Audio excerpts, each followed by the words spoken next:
Hello, how's it going? Merry Christmas. Hi, Merry Christmas, everybody. Yeah, we've got Matthew back, finally, because he's Aye. not been pulling his weight. Kind of, down to marriage and stuff like that. Not an Aye. excuse. So today we're going to be talking about um, what RCs we would recommend. Obviously it's Christmas time now, there's people buying. We're a bit late for that. But if you are, looking about getting one or getting one for your son or whatever. Kind of, what do you want to write to Santa? Yeah. And what's he going to bring for you? Aye, what would you so what you would recommend as a first one to beginner? And also we decided to talk about what our dream garage would be if we were allowed 3 RCs only for the rest of our life. What would we pick? Quite a hard choice, though, for the amount that's out there. Yeah. There's massive variety and so much things that are that close to each other. So, But we have our own favourites. Like my favourite is my Team Lossy Triple XS touring car, because it was the best car in the world when it came out, and so it's what I went to naturally when I was racing, and it immediately punted me up like 3 finals above where I was previously with my other car. It's just a great car, lots of happy memories and lots of trophies with it. So that's why it's my favourite.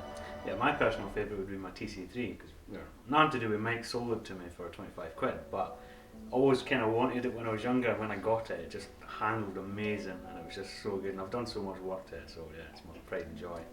But we got to take our personal feelings out of this completely, and if we were like from a blank canvas, if we had no emotional attachment to any RC, what would we pick?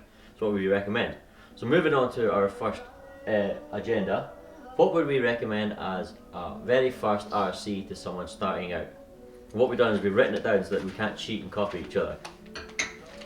And I've got a funny feeling we're going to pick the same one for this, because there seems to be only one. You ready? Ready? ECX Ruckus. I've got the same. Because, now I was torn about the ECX, basically the ECX Ruckus is a 1/10 scale monster truck, which you own. You own the I old do, version, yeah. the old version. Now I was going to pick the ECX Amp, because the Amp is, the buggy version, not the truck version. I don't like the look of the truck version, but the buggy one looks fantastic. And it's just all chunky and it's boxy. It reminds me of a 1980s car. And it looks great fun, it's great value, because the Ruckus has a retail price of just shy of £160. The Amp has a retail price of just shy of £100, so there's a £58 difference. Yeah. So I was going to go for the Amp, but then I reconsidered, what about in the future if you want to upgrade it? Say for example you want to turn the Ruckus into a brushless truck, you'd need to buy the Metal Gear upgrade, which you got. I've got. And you need to buy a brushless system, motor and speed controller. Yeah. It comes with a 2-cell LiPo now. The Amp only comes with an 1800 nickel metal hydride, and it comes with a speed controller and ESC built into one unit. So if you wanted to turn that to brushless, not only would you need to buy a LiPo, you would also need to buy a speed controller and motor and a new radio system, new receiver, new transmitter. Yeah. So for me, that's where the Amp falls. So I would definitely recommend the Ruckus instead. Plus, I think a monster truck's probably a good starting one because it's much more capable and you can. Aye, it's more impressive, isn't it?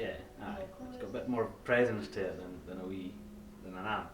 It does, aye. It's got more presence, but then Amp does have its plus points as well. Yeah.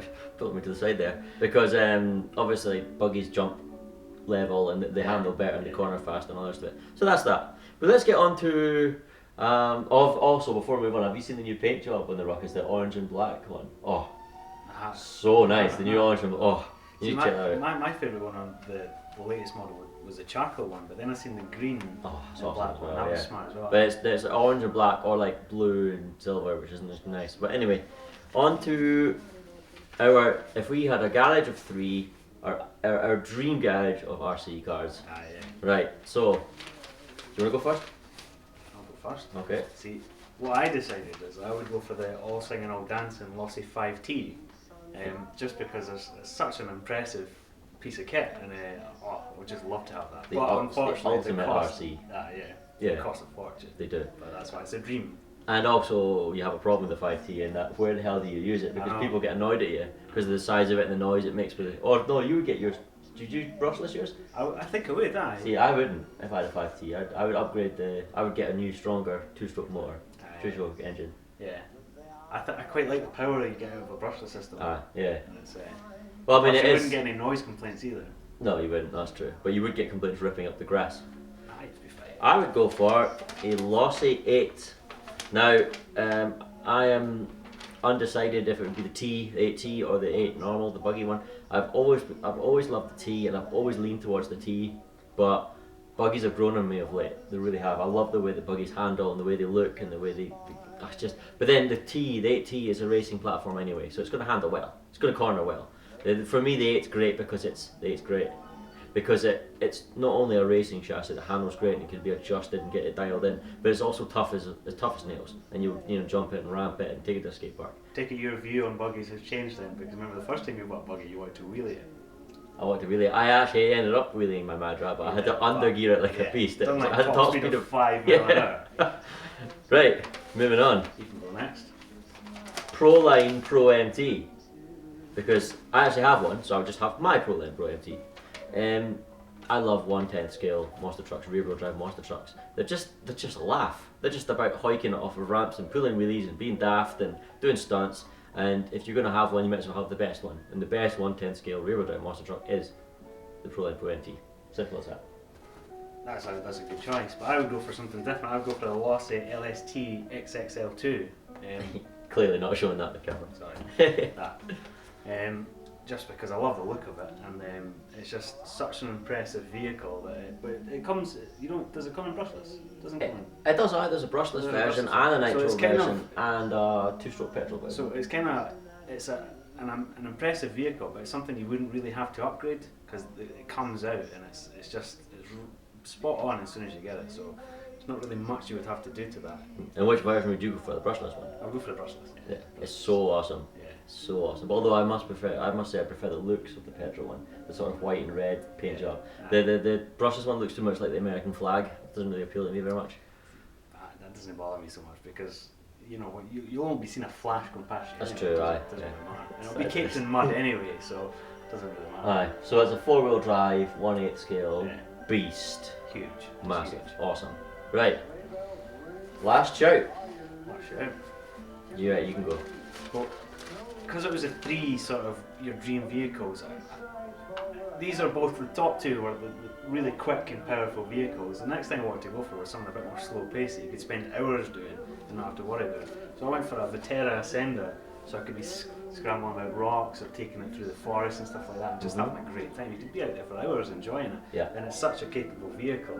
And it's not too bad price wise, about £300 or something. Yeah, it's cheaper than that even. Yeah, it's quite well priced, this Ascender. Also, you can leave it looking box stock, which it looks great, but it doesn't look nearly as realistic as an RC 4-wheel drive. But then you can obviously, you can make it more scale. Yeah. You can get all the little scale details in it. You can literally spend as much as you want. You can totally personalise it and add everything you want to it. Yeah.